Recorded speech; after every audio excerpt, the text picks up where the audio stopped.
আসসালামু আলাইকুম। আমি professor doctor Mohammad Zafrullah YouTube স্বাস্থ্য কথা চ্যানেল থেকে বলছি। আজকে আমাদের বিষয় হলো হিট স্ট্রোক এবং হিট স্ট্রোকে বিভিন্ন ক্ষতিসমূহ। আপনারা জানেন যে তীব্র তাপদাহ চলছে বাংলাদেশে এবং এই তাপদাহে 42 ডিগ্রি পর্যন্ত টেম্পারেচার উঠে গেছে। চুয়াডাঙ্গায় টেম্পারেচার 42-এর উপরে এবং ঢাকাতেও প্রচুর টেম্পারেচার।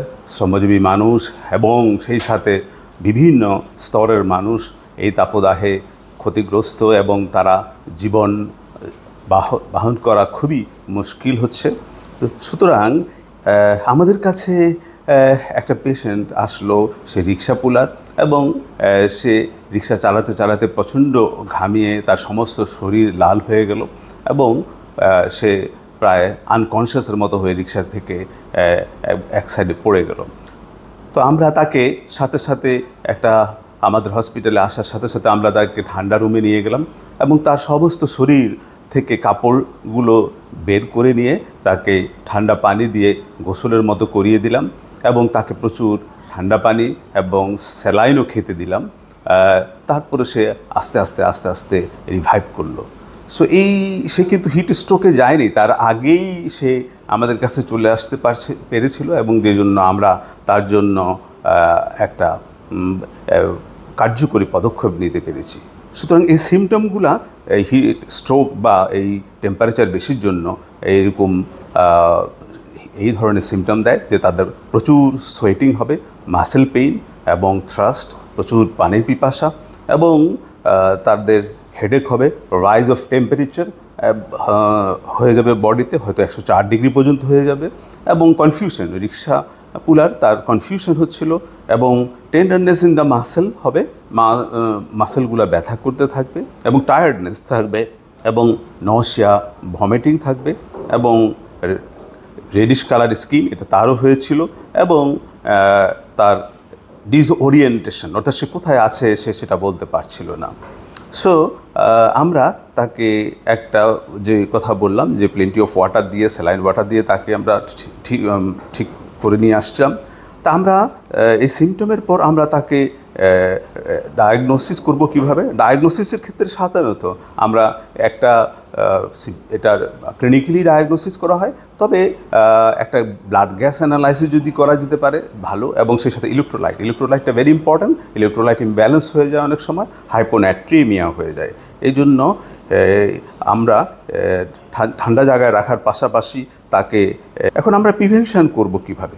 প্রিভেনশন হচ্ছে যে এই সমস্ত যারা শ্রমজীবী মানুষ বা অফিস গোয়িং যারা রৌদ্রে হেঁটে বিভিন্ন জায়গায় যাচ্ছেন, তারা সাদা কাপড় পরবেন, হালকা কাপড় পরবেন এবং লুজ কাপড় পরবেন, ঢিলে কাপড় পরবেন এবং সাথে একটা ছাতি রাখবেন, পানি রাখবেন এবং সেগুলো ব্যাগের মধ্যে রাখবেন। যখনই প্রয়োজন তৃষ্ণা পায় তখন পানি খেয়ে নেবেন এবং ছাতা মাথায় দিবেন।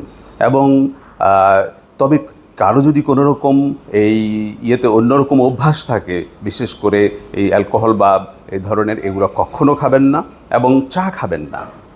এই হিট স্ট্রোকের মধ্যে চা খাওয়াটা অনুচিত এবং পারতপক্ষে বাসায় বা অফিসে যেখানে যান সেখানেই থাকবেন, একেবারে স্টে করবেন সেখানেই এবং পারতপক্ষে অপ্রয়োজনে বাইরে যাবেন না এবং প্রচুর পরিমাণে পানি খাবেন এবং বিশেষ করে সল্ট ওয়াটার, যেটা আমরা অরাল স্যালাইন, এটা খেলে ভালো হয়।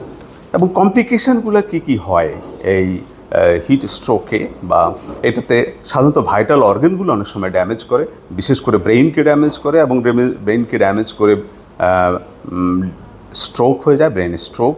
এবং সেই সাথে এই ব্রেইন স্ট্রোক হলে তখন তার এই যে কনফিউশন, এগুলা হতে থাকবে। সো আর মা বোনদের জন্য আমাদের একটা উপদেশ আছে যে মা বোনরা যখন রাস্তায় এরকমভাবে বের হন, মা বোনরা কমই বের হন, যদি অফিসে যেতে থাকেন বা কোনো কর্মস্থলে যেতে থাকেন, বা অনেক শ্রমিককেও আমি দেখেছি, মহিলা শ্রমিক, তারা হয়তো মাটি করছেন, অনেক ইট বহন করছে, এবং এগুলোর সময় আপনারা অবশ্যই মাথায় কাপড় দিবেন। এবং পারতপক্ষে আপনারা বিকেল যেই কাজটা সকালে করেন, রোদ্রের মধ্যে করেন, সেটা 3টা থেকে রাত্রে 10টায় যদি করেন, তাহলে আপনাদের উপরে হিট স্ট্রোকের প্রভাবটা খুবই কম পড়বে। এবং এই হিট স্ট্রোক যাতে আপনাদেরকে করতে না পারে সেদিকে খুবই খেয়াল রাখবেন। এখন হসপিটালে কিন্তু প্রচুর রুগী যাচ্ছে শুধু হিট স্ট্রোকে না, হিট স্ট্রোকের পরের প্রভাবে, অর্থাৎ ইনারা যখন ঘর্মাক্ত হচ্ছেন এবং পানির পিপাসা লাগছে, তারা দিনের বেলায় বিভিন্ন রাস্তায় যে শরবত বিক্রি হচ্ছে এই শরবত খাচ্ছে, এবং শরবত খেয়ে এনারা ডায়রিয়ার আক্রান্ত হচ্ছেন, জন্ডিস আক্রান্ত হচ্ছেন এবং ডিসেন্ট্রিতে আক্রান্ত হচ্ছেন, এবং আবারও হসপিটালে যাচ্ছেন। তাহলে ডাবল ইফেক্ট, একটা হচ্ছে যে আপনার এমনি ডিহাইড্রেশন হচ্ছে, তার মধ্যে যদি ডায়রিয়া হয়ে যায় তাহলে তো আরও ডিহাইড্রেশন হয়ে যাবে। সুতরাং এই পর্যন্ত আমাদের বাংলাদেশে প্রায় পরশুদিনও 4 জন মারা গিয়েছেন হিট স্ট্রোকে, প্রায় 30 জনের মতো লোক হিট স্ট্রোকে মারা গেছেন। বিভিন্ন সময় টেলিভিশনের বরাত দিয়ে আমরা বলছি, এবং এই টেম্পারেচার বেড়ে যাওয়ার জন্য মানুষ খুবই কষ্টের মধ্যে আছে। রিস্ক পার্সন কারা? রিস্ক পার্সন হচ্ছে যারা অবিজ পার্সন এবং যারা এই এক্সারসাইজ করেন, এই এর মধ্যেও মোটা কাপড় চোপড় পরে এক্সারসাইজ করেন, এবং বাচ্চারা অতি বয়স্ক যারা তারা, এবং যাদের ইমিউনিটি কম, যাদের ইমিউনিটি কমে গেছে এবং যাদের ব্লাড প্রেশার হাই আছে, ইনারা হচ্ছেন রিস্ক পার্সন। সুতরাং আমরা আশা করি যে আপনারা অবশ্যই এই হিট স্ট্রোক থেকে বেঁচে থাকবেন, এবং যে যে উপদেশগুলো দিলাম, ঢিলে কাপড় চোপড় পরবেন, সাদা কাপড় পরবেন, এবং বাইরে যত সম্ভব কম বের হবেন, এবং সেই সাথে নিজেকে হিট স্ট্রোক থেকে বাঁচিয়ে রাখবেন। এই আশাবাদ ব্যক্ত করেই আমি আমার আজকের বক্তব্য এখানে শেষ করছি। সকলকে ধন্যবাদ। আসসালামু আলাইকুম।